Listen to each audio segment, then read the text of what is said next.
ഈശോ മിശിഹായ്ക്ക് സ്തുതിയായിരിക്കട്ടെ. ഞാൻ മാണിപ്പറമ്പിലച്ചൻ. പഴയ നിയമ വചന ധ്യാനം ക്ലാസ് 29. 2033 എന്ന മഹാജൂബിലി വത്സരത്തിന് ഒരുക്കമായിട്ടുള്ള നവവത്സര ധ്യാനത്തിൽ പഴയ നിയമ വചന ധ്യാനം 29ാമത്തെ ക്ലാസ്. 2033 എന്ന് പറയുന്നത് നമ്മുടെ കർത്താവ് ഈശോ മിശിഹ മരിച്ച് ഉത്ഥാനം ചെയ്തിട്ട് കൃത്യം 2000 വർഷം തികയുന്ന വർഷമാണ്. ഇതൊരു ജൂബിലിയാണ്. നമ്മുടെ കർത്താവ് ഈശോ ജനിച്ചിട്ട് 2025 വർഷം കഴിഞ്ഞ് 2025 2033 ആകുമ്പോഴേക്കും നമ്മുടെ കർത്താവ് ഈശോ മരിച്ച് ഉത്ഥാനം ചെയ്തിട്ട് 2000 വർഷമാകും. അപ്പോൾ അതൊരു ഗംഭീരമാണ്. ഈ ജൂബിലിയിൽ നിന്നും ആ ജൂബിലിക്കുള്ള ഒരു തീർത്ഥാടനമാണ്. നമ്മൾ പഴയ നിയമത്തിൽ ധ്യാനിച്ചു കൊണ്ടിരിക്കുന്നത് ഉൽപ്പത്തിയുടെ പുസ്തകമാണ്. അതിൽ 2-ാമത്തെ അധ്യായം 6-ാമത്തെ വാക്യം നമുക്കത് കേൾക്കാം. 6-7 വചനങ്ങൾ. എന്നാൽ ഭൂമിയിൽ നിന്ന് മൂടൽ മഞ്ഞ് പൊങ്ങി ഭൂതലമെല്ലാം നനച്ചു. ദൈവമായ യാഹ്വേ ഭൂമിയിലെ പൂഴി കൊണ്ട് മനുഷ്യനെ രൂപപ്പെടുത്തുകയും അവൻ്റെ നാസാദ്വാരങ്ങളിലേക്ക് ജീവന്റെ ശ്വാസം നിശ്വസിക്കുകയും ചെയ്തു. അങ്ങനെ മനുഷ്യൻ ജീവനുള്ളവനായി തീർന്നു. മൂടൽമഞ്ഞ് ഹീബ്രുവിൽ ഏത് എന്നാണ് ആ വാക്ക്. ശരിക്കും എങ്ങനെയാണ് പരിഭാഷ വേണ്ടതെന്ന് നിശ്ചയിക്കാൻ പ്രയാസമുള്ള വാക്കാണ്. ജലധാര, ഉറവ, ബാഷ്പപടലം എന്നൊക്കെ അർത്ഥങ്ങളുണ്ട്. അപ്പോൾ ഭൂമിയിൽ നിന്നൊരു മൂടൽമഞ്ഞ് പൊങ്ങി ഭൂതലമെല്ലാം നനച്ചു, അങ്ങനെയാണ് പോകുന്നത്. അത് ഗ്രഹിക്കാനും മനസ്സിലാക്കാനും തർജ്ജമ ചെയ്യാനൊക്കെ ഇച്ചിരി പ്രയാസമുണ്ട്. എന്നിട്ട് പറയാണ് ജീവന്റെ ശ്വാസം, അതായത് യാഹ്വേ ഭൂമിയിലെ പൂഴി കൊണ്ട് മനുഷ്യൻ സൃഷ്ടിക്കുകയും മനുഷ്യനെ രൂപപ്പെടുത്തുകയും അവൻ്റെ നാസാദ്വാരങ്ങളിലേക്ക് ജീവന്റെ ശ്വാസം നിശ്വസിക്കുകയും ചെയ്തു. ഇത് വളരെ പ്രധാനപ്പെട്ട ഒരു വചനമാണ്. മൃഗങ്ങളെപ്പോലെ ജീവനുള്ള സൃഷ്ടിയായി 1:21 ഉൽപ്പത്തി 1:21 21 കാണാം. ജീവനുള്ള സൃഷ്ടി മൃഗങ്ങളെപ്പോലെ. അങ്ങനെയുള്ള സൃഷ്ടിയായ മനുഷ്യൻ, ഈ മൃഗങ്ങൾ പോലെ ജീവനുള്ള സൃഷ്ടിയായ മനുഷ്യൻ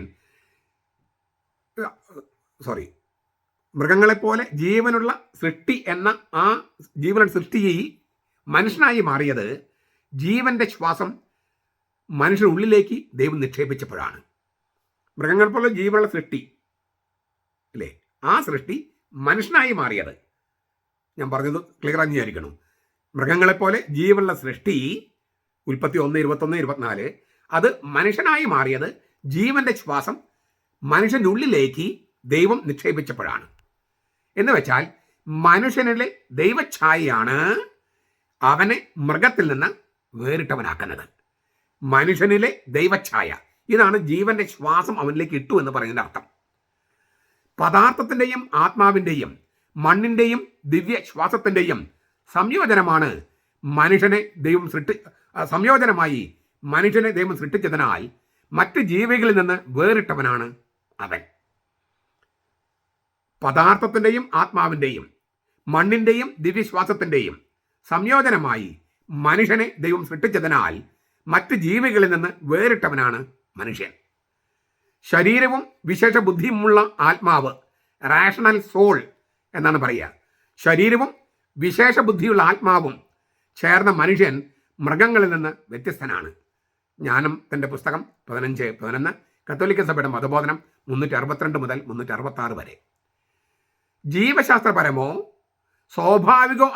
സ്വാഭാവികമോ ആയ ജീവനോട് കൂടെ മാത്രമല്ല മനുഷ്യൻ സൃഷ്ടിക്കപ്പെട്ടിരിക്കുന്നതെന്നും കൃപയുടെയും വിശുദ്ധിയുടെയും അതിസ്വാഭാവിക ജീവനും അവനുണ്ടെന്നും ക്രൈസ്തവ ദൈവശാസ്ത്രം പഠിപ്പിക്കുന്നു. ജീവശാസ്ത്രപരമോ സ്വാഭാവികമോ ആയ ജീവനോട് കൂടെ മാത്രമല്ല മനുഷ്യൻ സൃഷ്ടിക്കപ്പെട്ടിരിക്കുന്നത്. കൃപയുടെയും വിശുദ്ധിയുടെയും അതിസ്വാഭാവിക ജീവനും മനുഷ്യനുണ്ട്.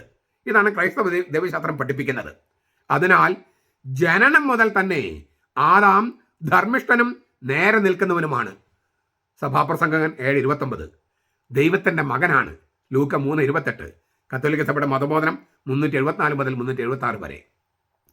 ദൈവത്തെ പിതാവേ നിവർന്നു നിന്ന് സ്റ്റാൻഡ് ഇറക്റ്റ്, നിവർന്നു നിന്ന് ദൈവത്തെ പിതാവേ എന്ന് വിളിക്കാൻ കഴിയുന്ന ഏക ജീവിയാണ് മനുഷ്യൻ. ആദ്യത്തെ മനുഷ്യൻ ആദാം മറ്റെല്ലാ മനുഷ്യർക്കും മാനദണ്ഡമാണ്. അവന് മാനുഷിക പിതാവില്ല. എന്നാൽ അവൻ്റെ മക്കളെല്ലാം മനുഷ്യരാണ്. ആദ്യ മനുഷ്യൻ മറ്റെല്ലാ മനുഷ്യർക്കും മാനദണ്ഡമായതിനാൽ അവൻ്റെ തീരുമാനങ്ങൾ മറ്റെല്ലാവരെയും ബാധിക്കുമായിരുന്നു. ഇത് നമ്മൾ 3-ാമത്തെ അധ്യായത്തിൽ ചർച്ച ചെയ്യും. പാപം എന്തുകൊണ്ട്, ഉത്ഭവം എന്തുകൊണ്ട് അവൻ്റെ പാപം മറ്റെല്ലാവരും ബാധിച്ചു, ഈ കാര്യങ്ങളൊക്കെ നമ്മൾ ചർച്ച ചെയ്യുന്നത് 3-ാം അധ്യായത്തിലാണ്. പക്ഷേ ഇവിടെ ഈ കാര്യം ഓർക്കുക, ആദ്യത്തെ മനുഷ്യൻ മറ്റെല്ലാ മനുഷ്യർക്കും മാനദണ്ഡമാണ്. അവന് മാനുഷിക പിതാവില്ല. ആദ്യത്തെ മനുഷ്യന് ശാസ്ത്രമനുസരിച്ചാണെങ്കിലും ബൈബിൾ അനുസരിച്ചാണെങ്കിലും ആദ്യത്തെ മനുഷ്യന് മാനുഷിക പിതാവില്ല. അതേസമയം അവൻ്റെ മക്കളെല്ലാം മനുഷ്യരാണ്. ഇതുകൊണ്ടാണ് അവൻ മാനദണ്ഡമാണെന്ന് പറയണേ. ആദ്യത്തെ മനുഷ്യന് മാനുഷിക പിതാവില്ല, പക്ഷെ അവൻ്റെ മക്കളെല്ലാം മനുഷ്യരാണ്. അതിനാൽ അതായത് ആദ്യ മനുഷ്യൻ മറ്റെല്ലാ മനുഷ്യർക്കും മാനദണ്ഡമായതിനാൽ അവൻ്റെ തീരുമാനങ്ങൾ മറ്റെല്ലാവരെയും ബാധിക്കും. 1 കൊരിന്തോസ് 15:45-49 അത് പൗലോസ് സൂചിപ്പിക്കുന്നുണ്ട്. എങ്കിലും മനുഷ്യനിൽ ആധ്യാത്മിക ഭാഗമായ ആത്മാവും ഭൗതിക ഭാഗമായ ശരീരവും ഉണ്ടെന്ന് ഇവിടെ സൂചനയില്ല. ആത്മാവ്, ശരീരം, ഇങ്ങനെ 2 സംഗതികളുണ്ട് മനുഷ്യൻ എന്ന സൂചന ബൈബിളിലില്ല. അപൂർവം ചില സ്ഥലത്ത് പൗലോസിന്റെ ലേഖനം ഉണ്ടെന്ന് തോന്നും, എങ്കിലും അവിടെയുമില്ല. ഇത് നമ്മൾ വളരെ വ്യക്തമായിട്ട് മനസ്സിലാക്കണം. ഗ്രീക്ക് ഫിലോസഫി അനുസരിച്ച് മനുഷ്യൻ എന്ന് പറഞ്ഞാൽ ആത്മാവും ശരീരവും രണ്ടാണ്. ഹൈന്ദവ തത്വശാസ്ത്രം അനുസരിച്ചും അങ്ങനെയാണ്. ആത്മാവുണ്ട്, ശരീരമുണ്ട്. അതായത് ആത്മാവിന് പാർക്കാൻ ഈ ശരീരം തന്നെ വേണമെന്നില്ല. ഹൈന്ദവ തത്വശാസ്ത്രം അനുസരിച്ച് മരിക്കുമ്പോൾ വസ്ത്രം മാറുന്ന പോലെ ആത്മാവ് മാറുന്നെന്നാണ് പറയണേ. ചിലർ പുനർജന്മമുണ്ടെന്ന് വിശ്വസിക്കുന്നു. അതായത് ശരീരവും ആത്മാവും രണ്ട് ഘടകമാണ് ഹൈന്ദവ തത്വശാസ്ത്രം അനുസരിച്ചും ഗ്രീക്ക് ഫിലോസഫി. അങ്ങനെയുള്ള ആത്മാവ്, അതായത് ആധ്യാത്മിക ഭാഗമായി ആത്മാവ്, ഭൗതിക ഭാഗമായി ശരീരം, ഇങ്ങനെ 2 ഭാഗങ്ങളുണ്ട് മനുഷ്യൻ എന്ന സൂചന ബൈബിളിലില്ല. മനുഷ്യന്റെ പല ഭാഗങ്ങളായിട്ടല്ല, ഒരൊറ്റ ആളായിട്ടാണ്. മനുഷ്യന്റെ പല ഭാഗങ്ങളായിട്ടല്ല, ഒരൊറ്റ ആളായിട്ടാണ് ബൈബിൾ കാണുന്നത്. മാംസവും രക്തവും എന്ന് വേദത്താളുകൾ പറയുമ്പോൾ അതിന് മരണമുള്ള വ്യക്തി എന്നാണ് അർത്ഥം, അല്ലെങ്കിൽ ദുർബലനായ മനുഷ്യൻ. ഫ്ലഷ് ആൻഡ് ബ്ലഡ്, മാംസവും രക്തം എന്ന് പറഞ്ഞാൽ ദുർബലനായ മനുഷ്യൻ അല്ലെങ്കിൽ മരണമുള്ള ആള് എന്നേ അർത്ഥമുള്ളൂ. ആത്മാവ്, സോള്, സംസ്കൃതത്തിൽ ആത്മൻ എന്ന് പറയും, എന്നതിന് ജീവനുള്ള വ്യക്തി എന്നാണ് അർത്ഥം, ജീവനുള്ള ആള്. ഞാൻ ആവർത്തിക്കുക, ഹൈന്ദവ തത്വചിന്ത നമ്മുടെ മനസ്സിൽ കയറിയിട്ടുണ്ട്, അതുപോലെ ഗ്രീക്ക് തത്വചിന്തയും നമ്മുടെ മനസ്സിൽ കയറിയിട്ടുണ്ട്. അതുകൊണ്ട് ആത്മാവ് എന്ന് പറയുമ്പോൾ ശരീരത്തിൽ നിന്ന് വേറിട്ട ഒരു ഘടകം, ആത്മീയ ഘടകം എന്ന് നമ്മൾ വിചാരിക്കണേ. അല്ല അല്ല അല്ല ആത്മാവെന്ന് ബൈബിൾ പറഞ്ഞാൽ ജീവനുള്ള ആളെന്നർത്ഥം. ആള് ഉൽപ്പത്തി 7:22. ആത്മാവ് എന്നതിന് ജീവശ്വാസം എന്നും ധ്വനിയുണ്ട്. ജീവശ്വാസം എന്ന് പറഞ്ഞാൽ ആത്മാവ്, ശ്വാസം എന്ന് പറഞ്ഞാൽ ആത്മാവ്. അങ്ങനെയാണ് ബൈബിൾ കാണുന്നത്. ശ്വാസമാണ് ജീവനെന്നും ബൈബിൾ പറയുന്നുണ്ട്. സങ്കീർത്തനം 104:29. ജീവൻ അല്ലെങ്കിൽ പ്രാണൻ, സംസ്കൃതത്തിൽ പ്രാണൻ, രക്തത്തിലാണെന്നും ബൈബിൾ വിശ്വസിക്കുന്നു.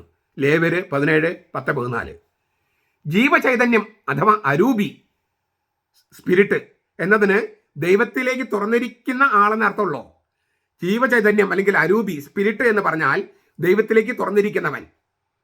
അപ്പൊ നിങ്ങൾക്ക് മനസ്സിലായോ? പൗലോസ് പറയുന്നത് ദേഹം, ദേഹി, ആത്മാവ്. ദേഹം ശരീരം, ബോഡി.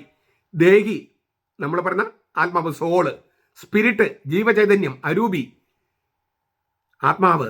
അത് ദൈവത്തിലേക്ക് തുറന്നിരിക്കുന്ന ആളെന്ന് അർത്ഥമുള്ളൂ. ഞാൻ ഒന്നുകൂടി പറയാം, ശരീരം എന്ന് പറഞ്ഞാൽ ഈ അസ്ഥിയിൽ തൂങ്ങിക്കിടക്കുന്ന മാംസം എന്നല്ല അർത്ഥം. ശരീരം എന്ന് പറഞ്ഞാൽ ആള്, ആത്മാവെന്ന് പറഞ്ഞാൽ ആള്, ദേഹി എന്ന് പറഞ്ഞാൽ സ്പിരിറ്റ്, അരൂപി, ജീവചൈതന്യം, ദൈവത്തിലേക്ക് തുറന്നിരിക്കുന്ന ആള്. അപ്പൊ ഈ 3 കാര്യങ്ങൾ ഞാൻ ഒന്നുകൂടി ആവർത്തിക്കാൻ ആഗ്രഹിക്കുകയാണ്.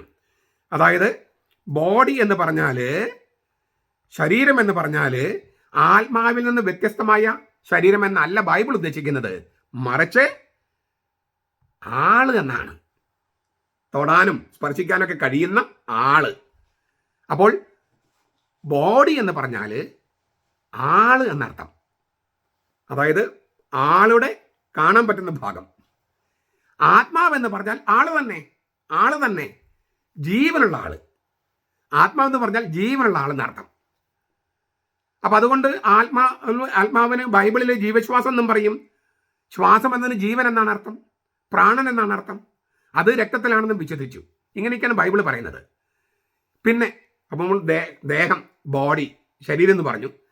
ദേഹി, ആത്മാവെന്ന് പറഞ്ഞു. അതായത് ആത്മാവെന്ന് പറഞ്ഞാൽ ജീവനുള്ള വ്യക്തി, ശരീരം എന്ന് പറഞ്ഞാൽ തൊടാൻ പറ്റുന്ന ആള്. അല്ലാണ്ട് ആത്മാവ് വേറെ ശരീരം വേറെ അങ്ങനെയൊന്നും അല്ല ബൈബിളിൽ. വ്യത്യസ്തമായി വാക്കുകൾ ഉപയോഗിക്കുന്നു, പക്ഷെ അർത്ഥം ഉദ്ദേശിക്കുന്നത് ഒരാളിലെ ആളെയാണ്. ആ ആളുടെ പല ഘടകങ്ങളല്ല, പല ഭാവങ്ങൾ പല പരിപ്രേക്ഷ്യത്തിൽ കാണുകയാണ്. സ്പിരിറ്റ് എന്ന് പറഞ്ഞാൽ ജീവചൈതന്യം അല്ലെങ്കിൽ ആത്മാവ്, സ്പിരിറ്റ് എന്ന് പറഞ്ഞാൽ ദൈവത്തിലേക്ക് തുറന്നിരിക്കുന്ന ആൾ എന്നർത്ഥം. ദൈവത്തിലേക്ക് തുറന്നിരിക്കുന്ന ആൾ. അപ്പോൾ അതുകൊണ്ട് ശരീരം, ദേഹി, സോള്, സ്പിരിറ്റ്, ആത്മാവ് എന്നൊക്കെ പറഞ്ഞാൽ ഒരേ ആളുടെ വിവിധ ഭാവങ്ങളാണ്, വിവിധ ഘടകങ്ങളല്ല, ഭാഗങ്ങളല്ല, വിവിധ ഭാവങ്ങളാണ്, ഭാവങ്ങൾ, പരിപ്രേക്ഷ്യങ്ങളാണ്, വീക്ഷണകോണുകളാണ് ബൈബിൾ അവതരിപ്പിക്കുന്നത്. ഹൃദയം എന്നതുകൊണ്ട് ഈ ഹൃദയം എന്നല്ല ഉദ്ദേശിക്കുന്നത് മനുഷ്യന്റെ അന്തരാളം, ഇന്നർ മാൻ, ആന്തരിക മനുഷ്യൻ. അതിന് ആർദ്രത, അലിവ്, വികാരം എന്നൊക്കെ അർത്ഥമുണ്ട്. മനസ്സ് എന്ന് പറഞ്ഞ് ഉദ്ദേശിക്കൊണ്ട് മനസാക്ഷി എന്നാണ് ഉദ്ദേശിക്കുന്നത്, മനസ്സ്. അപ്പൊ ഹൃദയം എന്ന് പറഞ്ഞാൽ ആന്തരിക മനുഷ്യൻ എന്ന് വെച്ചാൽ കനിവുള്ള, അലിവുള്ള, വികാരമുള്ള മനുഷ്യൻ. അപ്പോഴും ആളെന്നർത്ഥം. ഹൃദയം എന്ന് പറഞ്ഞാൽ ഈ പമ്പിംഗ് മെഷീൻ എന്നല്ല അർത്ഥം. മനസ്സെന്ന് പറഞ്ഞാൽ മനസാക്ഷിയുള്ള ആള്. അപ്പൊ നമുക്കിത് ഒന്നുകൂടി നോക്കാം. ഈ ജീവശ്വാസം നിക്ഷേപിച്ചെന്ന് പറയുമ്പോൾ ശരീരം എന്ന് പറഞ്ഞാൽ നമുക്ക് കാണാനും തൊടാനും ഒക്കെ കഴിയുന്ന ആളത്വം, ആള്, അല്ലാതെ അസ്ഥിയിൽ തൂങ്ങിക്കിടക്കുന്ന മാംസം എന്നല്ല. ആത്മാവിൽ നിന്ന് വ്യത്യസ്തമായ ശരീരമെന്നുമല്ല ബൈബിളിൽ ഉദ്ദേശിക്കുന്നത്. ഹൈന്ദവ തത്വശാസ്ത്രത്തിൽ അങ്ങനെയാണ്, ഗ്രീക്ക് തത്വശാസ്ത്രത്തിൽ അങ്ങനെയാണ്. അത് അറിഞ്ഞോ അറിയാതെയും നമ്മിലേക്കും കയറിയിട്ടുണ്ട്. കാരണം നമ്മൾ അവരുടെ ഇടയിലൊക്കെയാണ് താമസിക്കുന്നത്. അപ്പോൾ അവർ വിച്ഛേദിക്കുന്നത് തന്നെയാണ് നമ്മളും വിച്ഛേദിക്കുന്നത് എന്ന് വിചാരിക്കും. വാക്കുകളൊക്കെ ഒന്നും തന്നെയാണ്, ആത്മാവ്, ശരീരം എന്നൊക്കെയാണ്. പക്ഷെ അവരുദ്ദേശിക്കുന്ന അർത്ഥമല്ല നമുക്കുള്ളത്. അതുകൊണ്ടാണ് ശരീരത്തിൽ ഉയർപ്പിൽ ഞാൻ വിശ്വസിക്കുന്നെന്ന് പറയുമ്പോൾ ആളുടെ ഉയർപ്പിൽ വിശ്വസിക്കുന്നെന്നാണ് പറയുന്നത്. ആളുടെ ഉയർപ്പിൽ വിശ്വസിക്കുന്നു. ശരീരത്തിൻ്റെ ഉയർപ്പിൽ വിശ്വസിക്കുന്നു പറഞ്ഞാൽ ആത്മാവിൻ്റെ ഉയർപ്പിൽ മാത്രമല്ല, ആത്മാവിൻ്റെ അമരത്വത്തിൽ മാത്രമല്ല, ആളുടെ ഉയർപ്പിൽ വിശ്വസിക്കുന്നു. നമ്മുടെ അച്ഛന്മാർ ഈ ആത്മാവിന് കൂട്ടായിരിക്കണമേ അല്ലെങ്കിൽ ഈ ആത്മാവിനോട് പ്രാർത്ഥിക്കാമെന്ന് പറഞ്ഞാൽ ഹൈന്ദവരും ഗ്രീക്കുകാരും പറയുന്നത് പോലെയല്ല. ശരീരത്തിൽ നിന്ന് വ്യത്യസ്തമായ ആത്മാവിനല്ല പ്രാർത്ഥിക്കുന്നത്, മറിച്ച് ഈ ആൾക്ക് വേണ്ടി പ്രാർത്ഥിക്കണമേ എന്നാണ്. ഈ ആൾക്ക് വേണ്ടി പ്രാർത്ഥിക്കണമേ. അപ്പോൾ ഈ ആത്മാവ് എന്നതുകൊണ്ട്, ശരീരം എന്നതുകൊണ്ട് ആളെയാണ് ഉദ്ദേശിക്കുന്നത്, ആത്മാവ് എന്നതുകൊണ്ടും ആളെയാണ് ഉദ്ദേശിക്കുന്നത്. പക്ഷെ ശരീരം അന്തരമുണ്ട്. എന്താണ്? കാണാൻ പറ്റുന്ന ആളാണ് ശരീരം, കാണാൻ പറ്റുന്ന ആള്. അതേസമയം ആത്മാവ് എന്ന് പറഞ്ഞാൽ ജീവനുള്ള ആളാണ്. കണ്ടോ, ജീവനുള്ള ആളെ ആത്മാവ്, ദേഹി എന്ന് പറയുന്നു, സോള്. അതേസമയം ജീവചൈതന്യം അല്ലെങ്കിൽ അരൂപി അല്ലെങ്കിൽ ആത്മാവ്, സ്പിരിറ്റ് എന്ന് പറഞ്ഞാൽ ദൈവത്തിലേക്ക് തുറന്നിരിക്കുന്ന ആള്, ദൈവത്തിൽ അപ്പോഴും ആളാണ്, ദൈവത്തിലേക്ക് തുറവിയുള്ള ആള്. കാണാൻ പറ്റുന്ന ആള് ശരീരം,